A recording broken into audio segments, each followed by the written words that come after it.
that complexity goes away if you focus on the customer. And that's going to be my message for you today. It's a very simple but very powerful message, is focus on the customer and understand the customer as a person. Understand your customers as people, not as shoppers, not as customers necessarily, and not as users. It's a bit counterintuitive, right? Everybody says understand the user, study the user. If you think about it, the user is the person when they're using your software, right?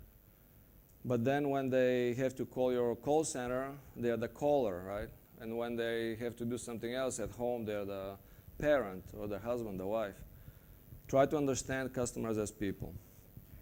And that's what I'll be talking to you about today. There's a variety of ways to do it, but that is the main takeaway. If you take away one thing, is understand holistically your customers as people, have empathy towards their needs, the jobs that they have to do, and all the complexity will go away. So I'll start by talking briefly about this concept of product centricity versus customer centricity. And this part will be based on a fantastic course. It's an online course, and it's a free course from the Wharton Business School. And if you guys go to Coursera, I took it for free on Coursera.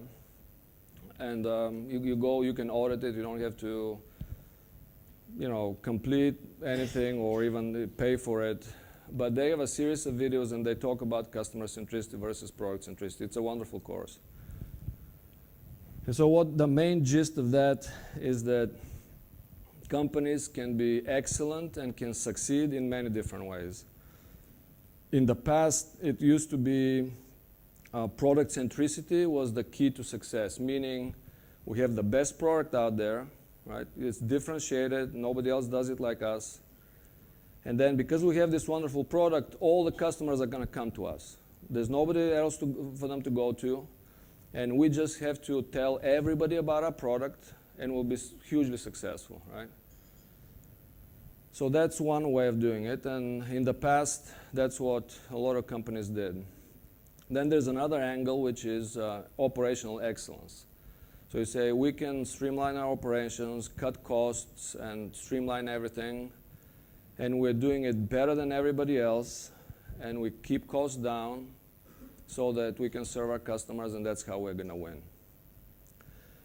But then you can think, for example, like Apple. Apple is a very successful company, and they're operationally excellent. They own the end-to-end production process, everything, right? Very strictly controlled, and they own the whole piece.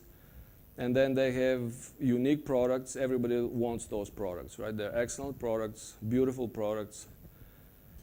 And so in that scheme, the question is Apple customer-centric?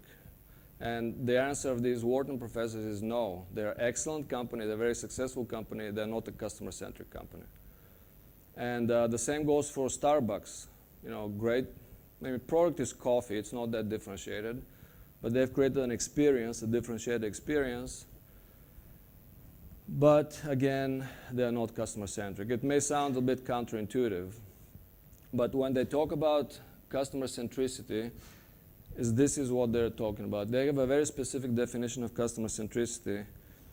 And it is essentially, customer centricity is a strategy that aligns the company's development and delivery of its product and services around the current and future needs of a select set of customers in order to maximize their long-term financial value to the firm. So the select set of customers, and in their talk, the professors talk about, in other companies, that would be a fireable offense to say, you know what, I'm going to ignore a bunch of customers, forget those, I'm going to focus on some customers. But that's what customer centricity is. So when they talk about Nordstrom, Nordstrom is a fantastic company. They have excellent customer service, but the problem is they treat everybody the same. They say, whoever comes to the store, we're going to refund everything. There's even this story of somebody brought in a tire that they had bought from a different store that was in that location before. There was a Sears before that. And they brought in a tire to Nordstrom, which sells shoes and clothes, and they want to return the tire, and they took the tire and refunded them the money. Right, so that's a great story, and you can treat everybody the same, but that's not customer centricity. You haven't identified really valuable customers that you're going to focus on, and then others, you just don't focus that much on their needs, right? Because you cannot make everybody happy. That's the whole thought behind customer centricity. And it's data-based, and it's really understanding the individual. So the example for Starbucks is you go into a Starbucks, you have a great experience. You order your latte, your usual, and they serve you, and it's a great experience. And then you go to the next store, and they don't know you. And then you start from scratch. Right, so they don't say, Martin, here's your favorite, right, as you walk in. And that would be customer-centric, because they have data on you. You're using the app maybe on all stores, but when you go to one place to the other, they don't know you. The same with Apple.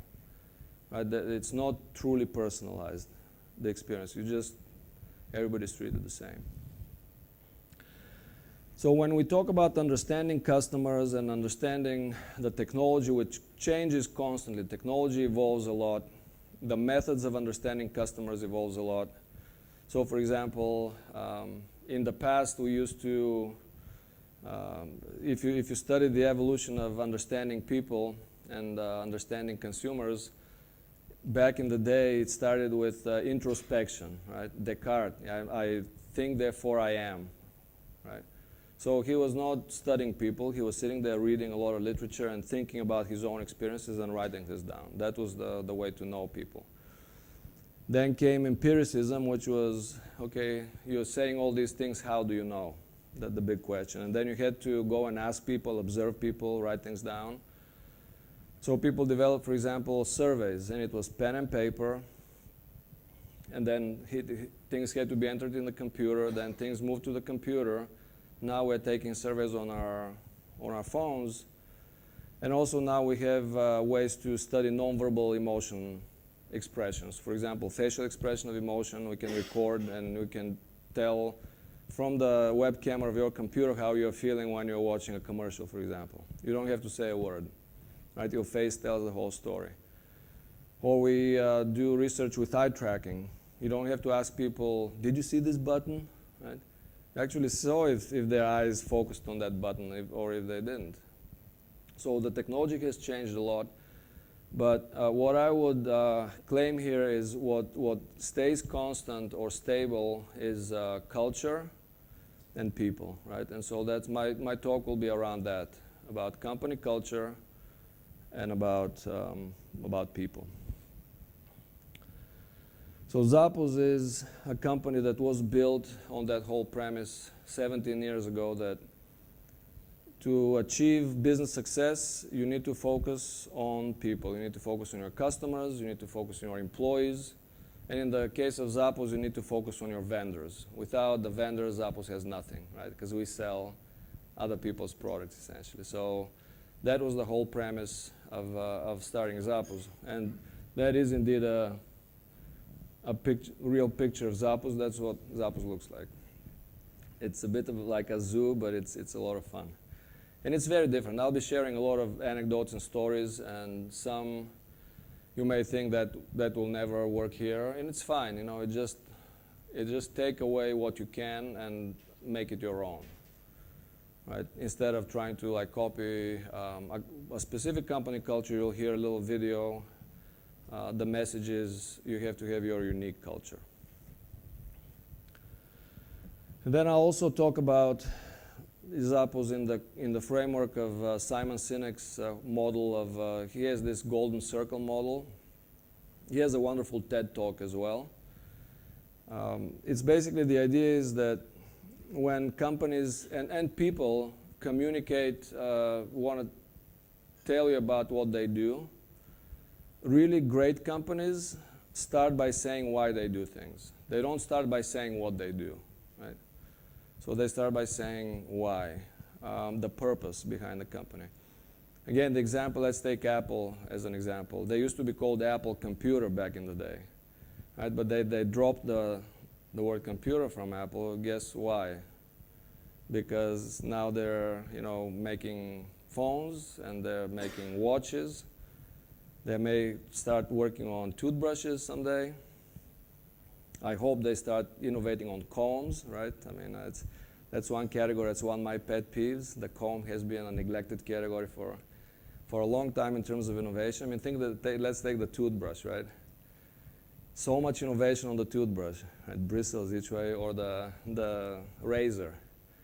1 blade, 2 blades, 3 blades, 4 blades, 5 blades, right? What about the comb? I've been waiting for this innovation for a long time. Think about it, right? So why does, let's look at Zappos, and very simply, Zappos exists to make customers happy. That is the purpose of Zappos, right? And all the decisions around that are based on that premise. So for example, when you start talking about how we're doing things, one of the hows is absolutely excellent customer service. So I'll tell you a story of how Zappos got started. It was a startup, very, very agile. I mean, they didn't even have inventory. They would go to a store. It's back in the 90s, right, when nobody thought you could buy anything on the internet, let alone shoes and clothes. And so they said, let's experiment. And they would go and talk to a store owner and said, can I take a photo of these pairs of shoes? And the person said, okay. They took a photo, they put it up on the website, said for sale. And when somebody clicked on buy, they went to the store, bought the shoes, and sent it to the customer. Right? Very, very scrappy, right? Very agile. And as they were doing this, this thing, of course, you would mess up, right? In the beginning, you would mess up. And they would, one specific customer, they messed up her order, and then they went out of their way to refund the money and to make it good with her. And they received an email, and so this is about 15 years ago. Think about this, 15 years ago, 16 years ago.